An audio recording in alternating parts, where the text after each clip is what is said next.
The legacy of Martin Luther King invokes a sense of justice and hope in the darkest of times.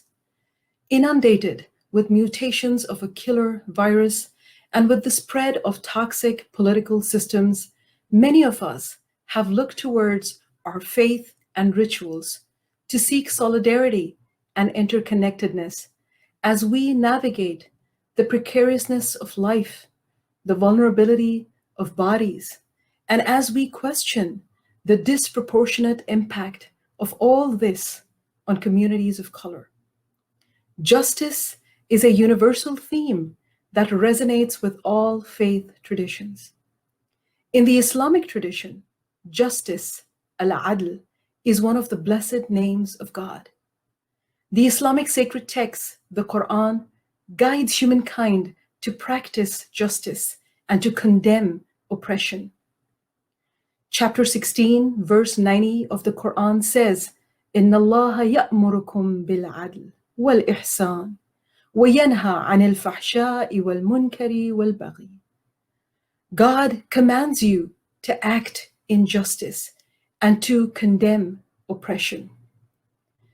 In another chapter, chapter number 4, verse 148, God states, God does not like that others be spoken ill of, except by someone who is wronged. لا يحب الله جهر بالسوء من القول إلا من ظلم. The oppressed are encouraged to make noise, to unmask the perpetrators of injustice, and to take a stand for the denied. This year, the Martin Luther King Day coincides with an annual Islamic commemoration known as the Fatimiyya.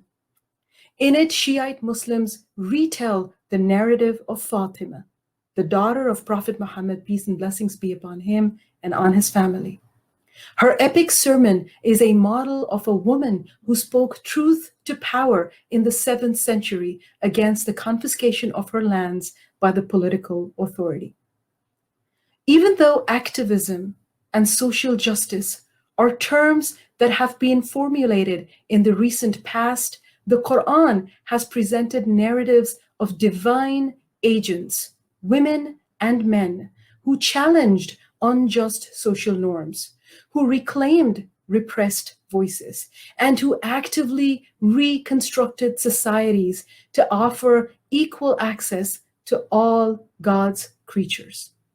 In his phenomenal letter from a Birmingham jail, Martin Luther King Jr. wrote, "Injustice anywhere is a threat to justice everywhere." These words will always resonate with the lovers of justice. Allow me, if I may, with utmost humility, to add that works of justice anywhere are a cause for hope everywhere. My name is Mahjabeen Dhala, and I am honored to be participating in this event, which is a celebration of justice and hope in the memory of Martin Luther King.